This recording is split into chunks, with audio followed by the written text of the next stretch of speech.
عايز اراجع مع حضراتكم اهم قرارات مجلس اداره الزمالك، اللي اكيد زي ما حضراتكم تابعتوا منها. طبعا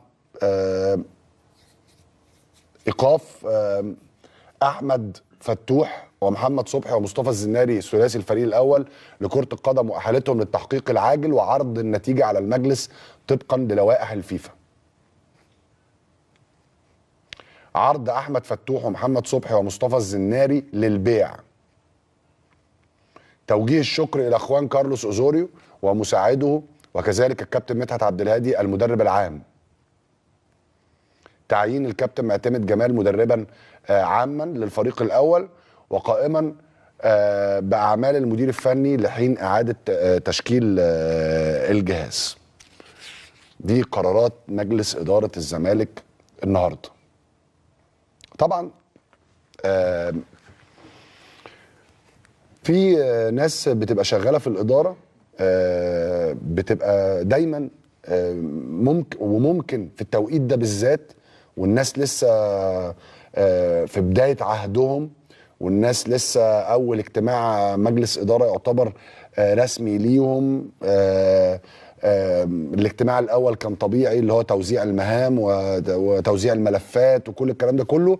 في ناس ممكن تخاف تاخد قرارات زي دي، ولكن انا كان عندي ثقه كبيره جدا في الكابتن حسين لبيب بتاريخه الكبير ومعرفته بالاداره الرياضيه ومعرفتي الجيده بمجلسه المحترم، ان مش هيخاف ان هو ياخد قرارات لمصلحه الفريق ولا مصلحه نادي الزمالك. وبوجه كل التحيه لمجلس اداره الزمالك على القرارات بتاعه النهارده، خاصه القرارات فيما يخص عرض فتوح وصبحي والزناري للبيع. وانا ما بحبش ابدا ان انا اقسو على لعيبه في اي مكان وفي اي نادي، ولكن اللي عمله فتوح وصبحي والزناري جريمه كرويه. جريمه كرويه. واحكي لكم كده ايه اللي حصل عشان تعرفوا اللعيبه دي وصلت لفين. اللعيبه دي وصلت بمخها لفين. نادي الزمالك عنده ماتش مع زد في الدوري العام. الفريق معسكر في احدى فنادق مصر الجديده، اللي الفريق بيعسكر فيه معظم الوقت. عمر جابر وشيكابالا. عمر جابر الاول شاف الزناري وصبحي وفتوح لابسين لبس خروج الساعه 11:30 بالليل. كان عمر جابر وشيكابالا ودونجا في العياده، فشافوهم ان هم لابسين لبس خروج بالليل وايه ونازلين ماشيين في الريسبشن بيخرجوا بره الاوتيل. فعمر نادى شيكابالا، فشيكابالا بيقول لهم انتوا رايحين فين يا ابني؟ انت اهو. ففتوح مشي ما ردش، خرج. وصبحي والزناري رجعوا لشيكابالا، قال له احنا بس هنجيب حاجه من بره وراجعين. قال لهم ايوه، انتوا لابسين لبس خروج ليه؟ فين لبس المعسكر؟ شيكابالا هيتجنن. قالوا له بس احنا بنجيب حاجه من هنا وراجعين. ففضل قاعد في الريسبشن. شيكابالا ككابتن فرقه الاول مش عايز يكبر الموضوع، عايز يلمه. يا ابني يا حبيبي ما تخرجوش من المعسكر، والله يا كابتن رايحين هنا بس في الباركينج وراجعين.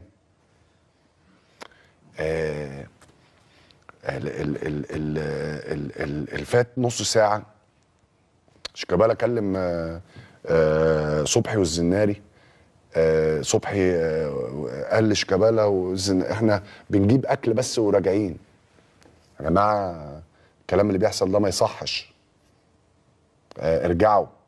برضه شيكابالا عايز يلم الدنيا قبل ما يصعد، وده كلام 100 بتاع قائد بحقه حقيقي، وده دور الكابتن، بيلم الدنيا قبل ما توصل. بعد شويه طبعا بعد شويه كويسه يعني صبحي والزناري رجعوا. كان شيكابالا اوريدي خلاص بلغ الكابتن عبد الواحد السيد، وبلغ كابتن مدحت، وبلغ عبد المنصف، وبلغ الجهاز يعني، والناس كلها قاعده في ريسبشن. تخيلوا الزمالك عنده ماتش تاني يوم، وشيكابالا وزيزو وعمر جابر واللعيبه اللي يعني واللعيبه اللي هتلعب واللي موجوده قاعدين لغايه 4 الصبح في الريسبشن بيحلوا مشكله زي دي. تكسب ماتش كوره ازاي؟ وموضوع عامل قلق كبير للفرقه كلها. اللعيبه كلها صاحيه عارفين ان فتوح وصبحي والزناري جم المعسكر بلبس خروج وخرجوا يسهروا.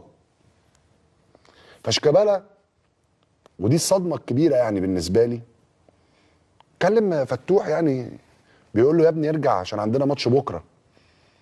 قال له هو انتوا عايزين مني ايه؟ انا مش هرجع الا بعد ما اخلص سهرتي.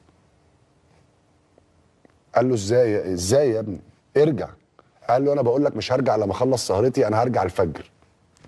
هنا كابتن عبد الواحد السيد بلغ شيكابالا ان هو يبلغه ان ما يرجعش على المعسكر، وان هدومه هتبقى جاهزه في الريسبشن. والقصه يعني يعني ده الموقف بالظبط يعني، عشان تبقوا عارفين حضراتكم ايه اللي بيحصل. طبعا عبد الواحد السيد زي الكرة ما بتقول طلعهم على المسرح. انت النهارده اللعيب مش همه انت مين، ولا بيحترم حد، ولا بيحترم المجموعه، ولا بيحترم المدرب، ولا بيحترم الجهاز الفني، ولا بيحترم جماهير ناديه اللي عملت اسمه، ولا بيحترم نفسه. كل حاجه خلاص باع القضيه. باع القضيه بقى عشان هو متفق مع نادي تاني. باع القضيه عشان كان دي مش قصتنا، دي مش القصه بتاعتنا. لكن فتوح وصبحي والزناري باعوا القضيه خلاص. خاصه فتوح يعني بقول لكم كابتن الفريق بيكلمه اللي هو كابتنه، بيقول له ارجع عشان الم الدنيا. بيقول له هو انتوا عايزين مني ايه؟ انا مش راجع الا بعد ما اخلص سهرتي. انا القصه سمعتها وانا بصراحه كنت فاكر نفسي وانا بلعب ان انا كنت فاجر. يعني انا وانا بلعب عملت حاجات كنت فاكر يعني ايه. كنت قبل الماتش ممكن بثلاث اربع ايام كده ايه ممكن ازوغ من المعسكر، بس لابس لبس المعسكر ومتفق مع عيال بتوع امن يخرجوني من باب على جنب عشان واحد صاحبي مستنيني بعربيه في الشارع الناحيه الثانيه. بيني وبينكم عملت كل الكلام ده، بس مش ليله الماتش، ومش بلبس خروج، ومش بالبجاحه دي. انا عمري شفتها. هما الزملكاوية كده بالظبط يا ميدو.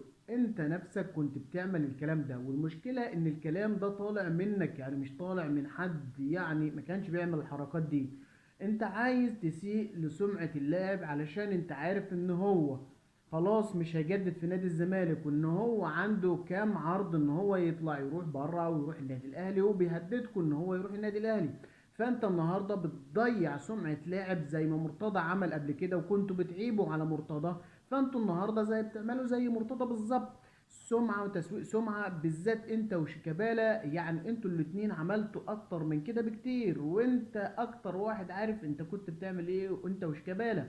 فعلشان كده بلاش تسوقوا سمعه لاعب محترم زي احمد فتوح، علشان ان هو مش عايز يلعب في الزمالك، وكل اللي بيعملوه ان هو مش عايز يلعب في الزمالك وعايز يمشي من الزمالك. وايه علشان كده رد على شيكابالا وقال له انتوا عايز مني ايه؟ انا خلاص ما كنتش عايز العب في الزمالك.